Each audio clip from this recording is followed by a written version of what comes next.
Et donc, les psaumes qui sont des textes de l'Ancien Testament, bien sûr, des textes poétiques très anciens.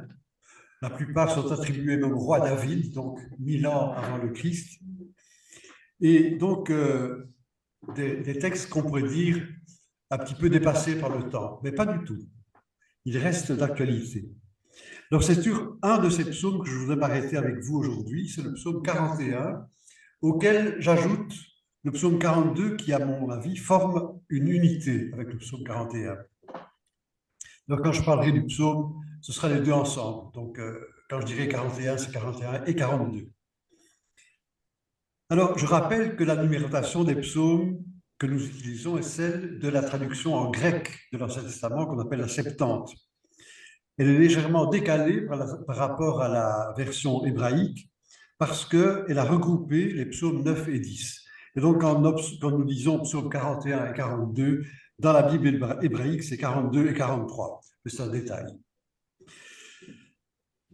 Donc, pourquoi un psaume comme celui-là? Parce que les événements que nous vivons éveillent parfois notre attention sur un passage qui nous semble très actuel, qui nous rejoint, qui nous touche, et c'est le cas, je crois, du psaume 41-42.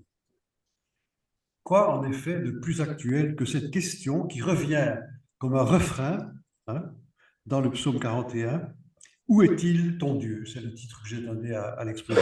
« Où est-il ton Dieu ?»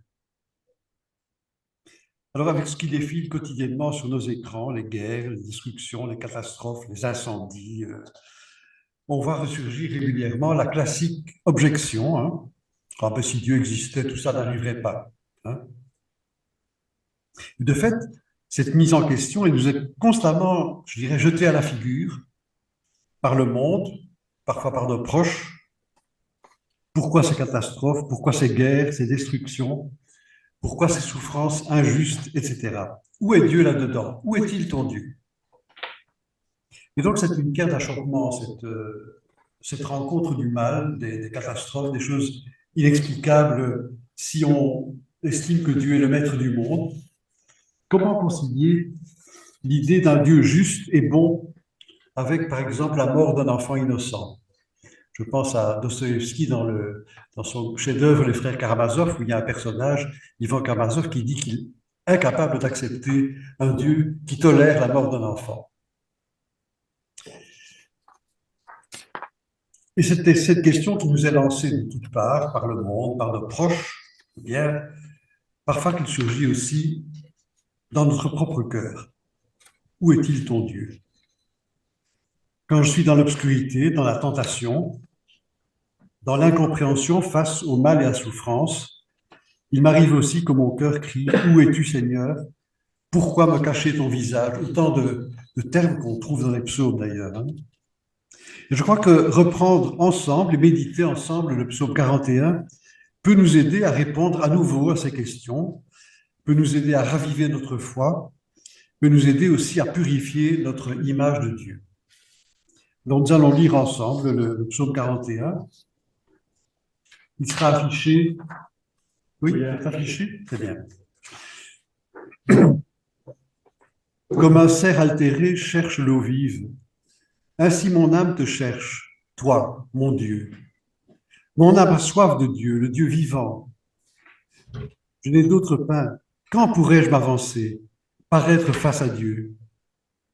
Je n'ai d'autre pain que mes larmes, le jour, la nuit. Moi qui chaque jour entends dire « Où est-il ton Dieu ?» Je me souviens et mon âme déborde. En ce temps-là, je franchissais les portails.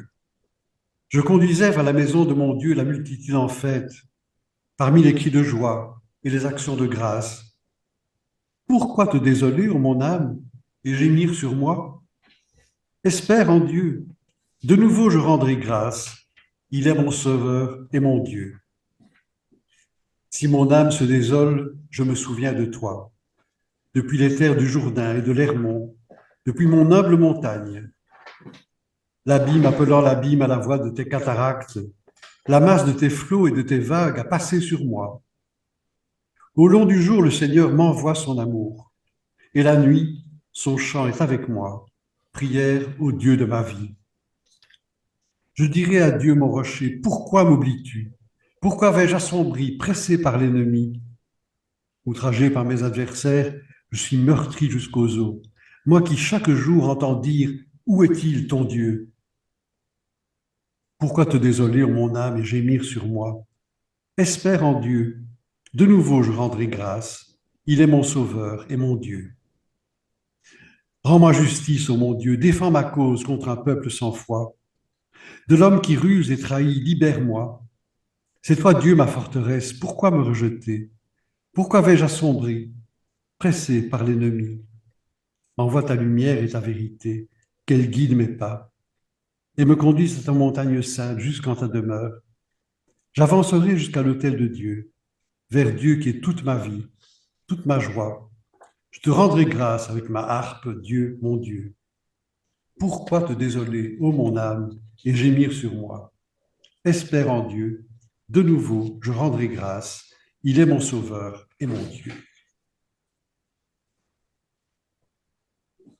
Ce psaume 41 nous présente un chemin spirituel à partir de cette question qui m'est lancée, qui m'assaille, où est-il ton Dieu?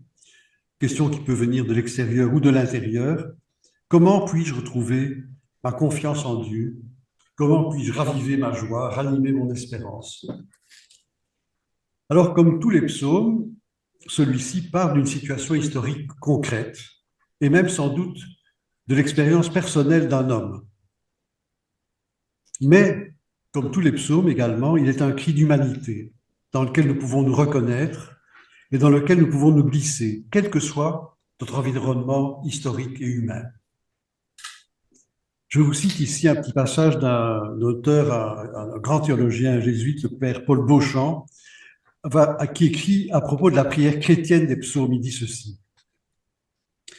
En prononçant depuis des siècles la prière d'Israël, les chrétiens reconnaissent que ce peuple a su parler comme témoin de toute l'humanité. Choisi pour cela, il est allé chercher un cri très loin en amont de nous et aussi de lui-même. Par le cri des psaumes, nous sommes rapprochés de tous nos ancêtres humains et ils le sont de nous. Le psaume est un cri en amont de nous, c'est-à-dire le cri de tout homme. Et c'est pourquoi, même si un psaume est marqué par les circonstances lointaines de sa composition, il nous rejoint. Il nous touche parce qu'il exprime des émotions, des pensées, un sentiment religieux qui sont de tous les temps. Alors, quel est le contexte historique et humain de ce psaume 41-42?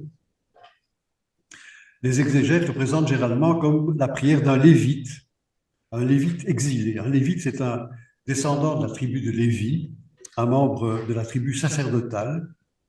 En réalité, dans le concret, c'est souvent un prêtre auxiliaire associé au culte du temple à Jérusalem. Et donc voilà que ce lévite est exilé au milieu des païens. On est au VIe siècle, avant le Christ. Israël est en exil à Babylone. Et dans ce contexte, on se moque de lui. Où est-il ton Dieu? Et le psaume 41 est la prière, le cri de cet homme. Alors, ne sommes-nous pas aussi, nous, d'une certaine façon, dans la même situation spirituelle? Nous voulons servir le Seigneur et nous sommes comme exilés dans un monde qui refuse Dieu et qui nous regarde de haut et qui nous dit « Où est-il ton Dieu ?» Alors, nous allons d'abord essayer de voir quelle est la structure de ce psaume. On peut afficher la structure? Oui. Vous avez sur le papier, au verso de votre papier. Excusez-moi.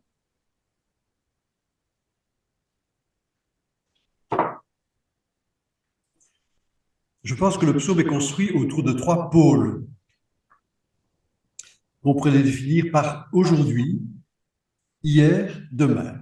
Aujourd'hui, le présent que nous vivons, hier, le passé, bien sûr, demain, l'avenir. L'aujourd'hui, c'est la situation spirituelle présente qui est exprimée par le psalmiste. Et cette situation spirituelle, pour lui, c'est quoi? Ce sont les moqueries des païens dans ce lieu d'exil qui lui disent « Où est-il ton Dieu ?» Au verset 1er, on parle de ce peuple sans foi. Et ces moqueries font surgir dans son cœur des questions. Quand pourrais-je m'avancer, paraître face à Dieu? Et puis, pourquoi te désoler, ô mon âme? Ou bien, à Dieu de nouveau, pourquoi m'oublies-tu? Pourquoi me rejeter? Puis, pourquoi vais-je assombrir? Des questions qui sont suscitées par cette situation de contradiction, de moquerie, de rejet. Et tout cela explique l'état d'âme du psalmiste qui est exprimé dans les versets introductifs. Cet état d'âme, c'est quoi? C'est une soif, un désir. Mon âme te cherche. Mon âme a soif de Dieu. Ça, c'est la situation d'aujourd'hui, le présent du psalmiste. Il y a le passé, hier. C'est le souvenir du temps où le prêtre conduisait le peuple dans le temple, donc le lévite. Hein. Je me souviens, je me souviens. En ce temps-là, je franchissais les portails. Je conduisais vers la maison de mon Dieu la multitude en fête. Ce passé, c'est aussi le temps où la présence du Seigneur était claire. Si mon âme se désole, je me souviens de toi. Ta mémoire est là. Et le passé, c'est enfin l'évocation discrète de l'épreuve qui a été vécue par le psalmiste, l'épreuve notamment de l'exil, bien sûr. La masse de tes flots et de tes vagues a passé sur moi. Et puis il y a l'avenir, demain.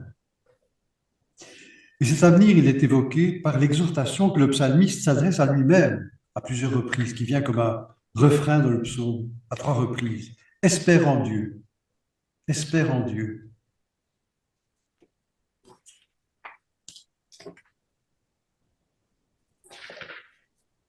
De nouveau, je rendrai grâce. Il est mon sauveur et mon Dieu.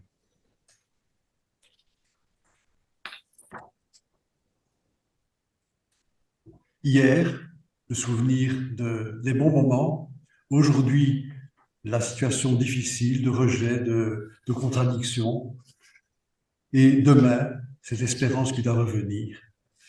Nous allons parcourir maintenant le psaume verset par verset et essayer de découvrir ce qui est alors peut-être l'interpellation qu'il peut nous adresser. Je termine avec l'avenir parce que je n'ai pas terminé là-dessus.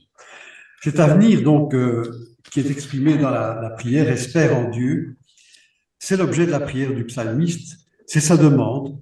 Hein. Je dirai à Dieu, mon rocher, pourquoi m'oublies-tu? Rends-moi justice, ô mon Dieu, défends ma cause, envoie ta lumière, ta vérité. Donc, toute cette situation, il est appelé à adresser des demandes à Dieu pour retrouver son espérance. Et ce cri est nourri par l'espérance, et il fait naître dans le cœur du psalmiste une assurance, une confiance renouvelée. De nouveau, je rendrai grâce. Si on a ça au verset 6, 12, etc. Et donc, je peux faire confiance parce que ce que Dieu a donné dans le passé, il le donnera encore. J'avancerai jusqu'à l'autel de Dieu. J'avais mené le peuple vers le temple avant mon exil. De nouveau, j'avancerai jusqu'à l'autel de Dieu. Donc voilà le mouvement global du psaume, aujourd'hui, hier, demain. Alors, point important, tout ce mouvement s'articule, me semble-t-il, autour d'un centre, comme un pivot, si vous voulez, un axe qui se situe au milieu du psaume, c'est le verset 9. Au long du jour, le Seigneur m'envoie son amour. Au long du jour, le Seigneur m'envoie son amour, et la nuit, son chant est avec moi. Prière au Dieu de ma vie. Au long du jour, le Seigneur m'envoie son amour, c'est-à-dire cette réalité durable, éternellement vraie de l'amour de Dieu. L'amour du Seigneur, il est pour aujourd'hui, il est pour hier, il est pour demain.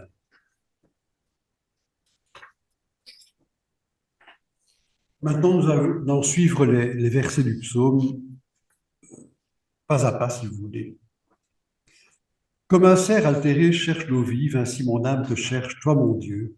Mon âme a soif de Dieu, le Dieu vivant. Quand je suis ébranlé, secoué par les moqueries du monde, quand je subis des persécutions de toutes sortes, quand je suis oppressé par les questions et les obscurités de mon cœur, je me mets à la recherche de Dieu.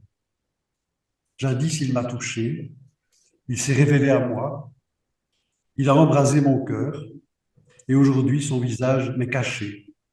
Mais j'ai soif de lui. Et dans ma soif, je cherche la source. Je ne sais plus où elle est, mais je sais qu'elle existe. car déjà j'ai goûté l'eau vive. Mon âme a soif de Dieu, le Dieu vivant. Cette soif de Dieu, c'est le tourment profond de l'homme, c'est la quête profonde, je crois, de tout homme. Soif d'une plénitude, d'une paix, d'une joie, d'un amour infini. C'est tout ce pourquoi nous sommes faits, mais qui est pour nous hors d'atteinte, hors de portée. C'est dans ce sens, cette espérance, cet appel à une plénitude, que saint Augustin peut dire que la prière est d'abord un désir, un saint désir suscité par Dieu lui-même. Et Thérèse de l'Enfant Jésus, dans ses écrits, n'hésite pas à parler de désir infini. Quand on a édité son œuvre, on avait corrigé, parce qu'infini, on trouvait ça un peu exagéré de la part d'une personne humaine, mais c'est de ça qu'elle parle, des désirs infinis. Le verset 4, « Je n'ai d'autre pain que mes larmes, le jour, la nuit, moi qui chaque jour entends dire, où est-il ton Dieu ?» Voilà le psalmiste, mais n'oublions pas que ce psalmiste est aussi chacun de nous, qui est harcelé, qui est tenté dans sa foi. Où est-il ton Dieu? Il n'a plus que l'amertume des larmes. C'est important de se rappeler ici que l'épreuve de la foi, la nuit spirituelle, est une réalité que beaucoup de spirituels et de saints ont connue et connaissent encore. La nuit, l'obscurité, où est-il ton Dieu? L'amertume des larmes. Quelques exemples. Dans la Bible, par exemple, vous avez le prophète Élie, qui a été un prophète spectaculaire, qui un jour est désespéré. Lui qui avait été un champion des droits de Dieu, il est persécuté par le roi Akab et Jézabel, il fuit au désert, il s'abrite sous un genêt et il crie au Seigneur, « Je n'en peux plus, prends ma vie. » Et le Seigneur le réconforte avec une galette de pain et un peu d'eau, et puis il le conduit à la montagne, à l'Horeb, où il aura alors une expérience non plus de la grandeur spectaculaire de Dieu, mais de sa discrète brise légère, dans le premier livre des rois. Un autre exemple plus récent, un saint comme saint Silouane, un moine du mont Athos, qui se sent réprouvé, rejeté par Dieu, et qui, dans cette situation d'obscurité, de ténèbres, entend comme une parole qui lui dit « Tiens-toi en enfer et ne désespère pas ». Donc des exemples d'obscurité spirituelle, de nuit spirituelle. Sainte Thérèse de l'Enfant Jésus, hein, les derniers mois de sa vie ont été marqués par une épreuve de foi radicale. Hein. Est-ce qu'il y a même un ciel, dit-elle. Plus récemment, Mère Teresa, on se rappelle de son sourire, de son témoignage, etc. Mais peu savent que pendant pratiquement 50 ans, elle a vécu dans une obscurité de foi presque totale. Je n'ai d'autre pain que mes larmes. Hein. Et puis vient le verset 5, « Je me souviens et mon âme déborde. » Je me souviens, ça c'est vraiment très important. La mémoire. L'Eucharistie est une mémoire, il ne faut pas l'oublier, hein, un rappel vivant d'une situation, d'une réalité qui nous fait vivre. Garder mémoire de l'œuvre de Dieu dans notre vie. Les pères du désert se donnent pour but de vivre dans le souvenir de Dieu. Pas simplement le souvenir comme on a un souvenir de voyage sur sa table, hein, une mémoire vivante.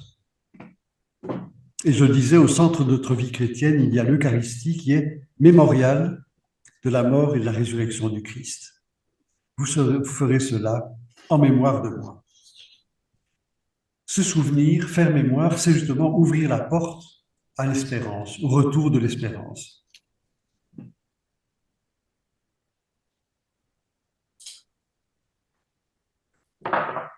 Le verset 6. « Pourquoi te désoler, ô mon âme, et gémir sur moi? Espère en Dieu. De nouveau, je rendrai grâce. Il est mon Sauveur et mon Dieu. » Et de fait, lorsque je fais mémoire de l'œuvre de Dieu, lorsque je me rappelle, lorsque je fais revivre en moi ce qu'il m'a donné, ce qu'il m'a révélé, je peux revenir vers l'action de grâce. Je peux surmonter mon découragement, je peux rebondir. Et je peux même affronter l'hostilité du monde. Où est-il ton Dieu? Oui, eh bien, il est là. je peux me détourner de moi. Pourquoi te désoler? Le verbe utilisé par le texte, littéralement, c'est se replier. Pourquoi te replier, te fermer sur toi-même? La conversion, c'est précisément s'ouvrir, se détourner de soi-même pour se tourner vers Dieu, c'est laisser me rejoindre. Il est mon sauveur et mon Dieu. C'est moi qui l'appelle à la conversion.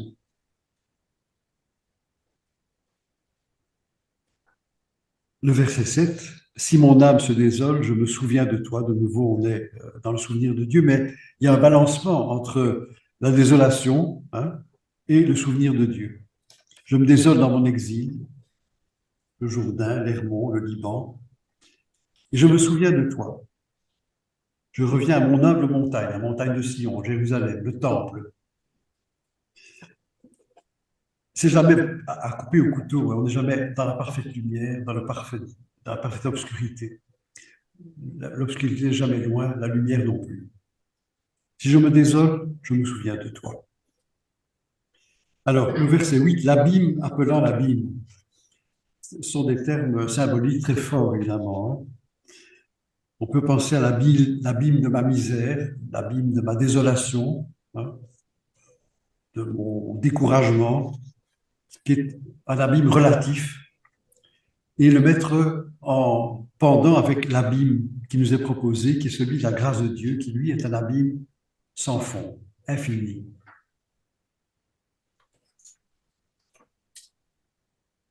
Et dans la suite de ce verset 8, on a une série de symboles négatifs, selon en tout cas la symbolique biblique, hein, le symbole qui exprime l'épreuve à laquelle nous sommes soumis, l'abîme, les cataractes, les flots, les vagues. Mais on verra plus loin dans le psaume apparaître des symboles positifs. Alors maintenant, le verset central, à mon avis, du texte, le verset 9. Au long du jour, le Seigneur m'envoie son amour. C'est le centre du texte, le pivot autour duquel tout bascule. C'est une lumière qui éclaire l'entièreté du psaume. Une réalité que je suis invité à reconnaître et à accueillir dans un acte de foi. Dieu est fidèle à son amour, même dans la nuit, il peut s'agir d'une nuit spirituelle, peu importe. Son chant est avec moi, son souffle m'habite, son amour me soutient. Il est le Dieu de ma vie. Au long du jour, le Seigneur m'envoie son amour. La nuit, son chant est avec moi, prière au Dieu de ma vie. L'amour de Dieu qui n'est pas sujet à des allées et venues, à des obscurités ou des effondrements. Il est inébranlable. Le verset 10. Je dirai à Dieu mon rocher. Pourquoi m'oublies-tu? Appuyé sur cette foi en un Seigneur qui est amour, qui ne m'abandonne pas, qui ne m'abandonne jamais, je peux dire que Dieu est maintenant pour moi un rocher. On arrive alors dans la symbolique positive, hein. Je suis établi sur le roc. Et pourtant, le trouble et l'obscurité reviennent à la charge. Dans le psaume, les plaintes reviennent encore à 2 reprises, comme un écho. Pourquoi m'oublies-tu? Pourquoi vais-je assombri, pressé par l'ennemi? Pourquoi me rejeter? Pourquoi vais-je assombri, pressé par l'ennemi?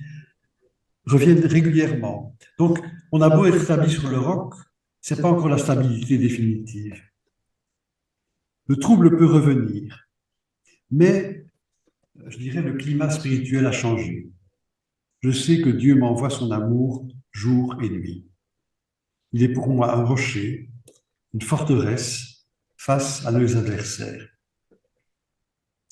Et en effet, à partir du verset 10, puis surtout du verset 3 du psaume 42, les symboles positifs vont s'accumuler.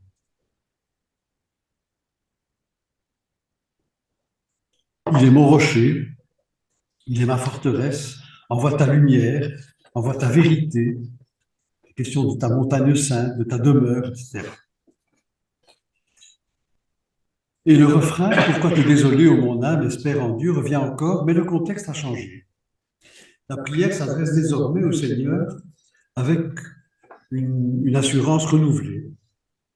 Rends-moi justice, ô mon Dieu, défends ma cause. Envoie ta lumière et ta vérité, qu'elle guide mes pas. Et on arrive ainsi à l'avant-dernier verset où culmine l'espérance, le retour à la sécurité, à la solidité du passé. J'avancerai jusqu'à l'autel de Dieu, vers Dieu qui est toute ma joie. Je te rendrai grâce avec ma harpe, Dieu, mon Dieu. J'avancerai jusqu'à l'autel de Dieu. Alors, on peut penser évidemment ici à l'aboutissement de notre vie terrestre, au terme de notre parcours, à l'arrivée dans la patrie céleste. Le psalmiste parle du temple et de l'autel, l'autel qui se trouve au centre du temple. Nous pouvons penser à la Jérusalem céleste et à ce cœur de Dieu qui bat éternellement pour nous. Dieu est désormais toute ma joie, c'est la béatitude éternelle. Et enfin, si le psaume se conclut par le refrain, pourquoi te désoler, ô mon âme, et gémir sur moi, il n'est plus que l'écho d'un trouble qui est dépassé, mais il peut être aussi encore comme un avertissement. Ce trouble peut revenir, l'obscurité peut à nouveau m'envahir. Et qu'est-ce qu'il faudra alors faire? C'est reprendre le combat de l'espérance, refaire ce parcours, repartir de l'expérience du passé et revenir à cette solidité, cette assurance du Dieu qui m'envoie son amour jour après jour.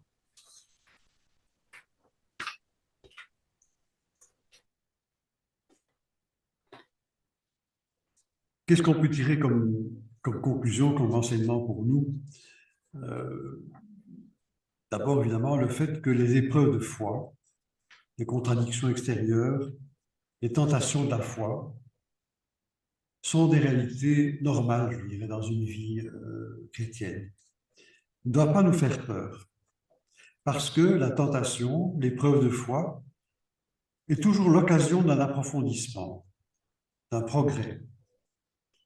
Il ne faut pas oublier que Jésus a, je dirais, enraciné son ministère, son enseignement dans un début de tentation majeure, de tentation au désert. Et donc, essayer de se servir des épreuves et des tentations pour faire mémoire de ce que Dieu a fait dans ma vie. Tellement important, la mémoire. Je me souviens et mon âme déborde. Crier vers lui avec force. Mon Dieu, pourquoi m'oublies-tu? Viens à mon secours. Aussi avec confiance. Et puis, refaire cet acte de foi. Au long du jour, le Seigneur m'envoie son amour. Je ne le ressens peut-être pas, j'ai peut-être l'impression qu'il est loin de moi, mais je fais cet acte de foi. Au long du jour, le Seigneur m'envoie son amour. Et alors, réveiller l'espérance dans mon cœur. L'année jubilaire qui s'ouvre est placée sous le signe de l'espérance. Et je crois que c'est une vertu fondamentale qui nous est demandé d'entretenir. Et puis, témoigner, même dans l'obscurité. Je conduirai vers la montagne sainte la multitude en fête. Et puis alors, avoir recours à la parole de Dieu, et en particulier les psaumes, pour relire les événements, pour exprimer ma prière, pour me couler dans l'intercession d'Église, dans la communion des saints. Les psaumes sont là à notre disposition, nous les prions souvent un peu, je dirais, d'une manière machinale, on ne les écoute pas beaucoup à la messe.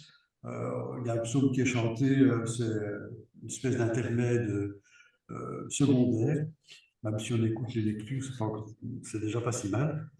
Donc les psaumes peuvent être vraiment une ressource, je pense, pour alimenter notre vie de foi, et particulièrement ce psaume 41-42, qui je crois est vraiment un modèle de parcours spirituel qui nous rejoint, dans lequel on peut vraiment se plonger.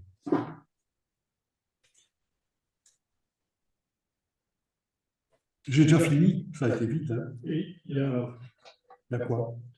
Suggestion là à la fin. Oui. Attends, Philippe va l'afficher. Donc,